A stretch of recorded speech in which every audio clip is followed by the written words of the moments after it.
Ազգային ժողովի նախագահ Արեն Սիմոնյանը Սանկտ Պետերբուրգում կարճ առանձնազրույց է ունեցել Ադրբեջանի Մեջլիսի նախագահ Սահիբա Գաֆարովայի հետ։ Լրագրողների հետ ճեպազրույցում Սիմոնյանն ասել է, Գաֆարովայի հետ առանձնազրույցից հետո տպավորություն է ստացել, որ հայ-ադրբեջանական բանակցությունները փակուղում չեն։ Նա նշել է, որ նաև ադրբեջանական կողմին է ձեռնտու, որ գործընթացը հնարավորինս արագ ավարտին հասցվի։ Սիմոնյանը նաև ասել է, որ ադրբեջանցի պաշտոնակցի հետ պայմանավորվել են հրապարակային չխոսել քննարկած հարցերի մասին։ Եվրամիության դիտորդական առաքելությունը պարեկություն է իրականացրել Սյունիքի մարզի Խոզնավար, Խնածախ եւ Արավուս գյուղերում։ Դիտորդները հաստատել են, որ Ադրբեջանի զինված ուժերի ստորաբաժանումների կողմից արձակված կրակոցների հետևանքով Խոզնավար գյուղում վնասվել է բնակելի տներից մեկի տանիքին տեղադրված արևային ջրատաքացուցիչը։ Հայաստանի պաշտպանության նախարարությունը նախորդին հաղորդագրություններ տարածել Խոզնավար բնակավայրի ուղղությամբ ադրբեջանական կրակոցների մասին, Բաքվին կոչ անելով հետաքննել բնակելի տան գնդակոծման փաստը եւ հանդես գալ հրապարակային պարզաբանումներով։ Ռուսաստանի արտաքին գործերի փոխնախարար Ալեքսանդր Գրուշկոն հայտարարել է, որ Մոսկվան մտահոգված է Եվրամիությանն անդամակցության Հայաստանի ձգտումներով, քանի որ դա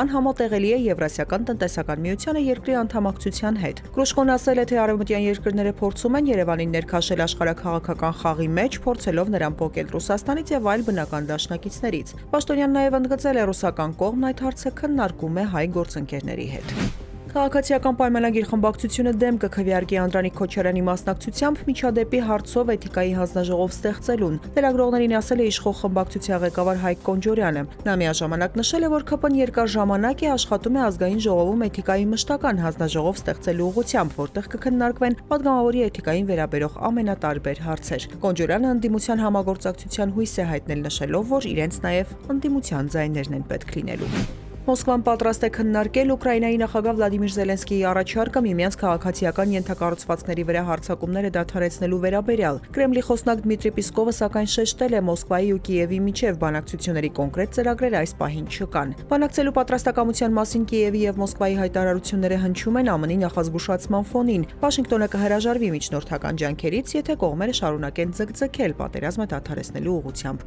քայլերը։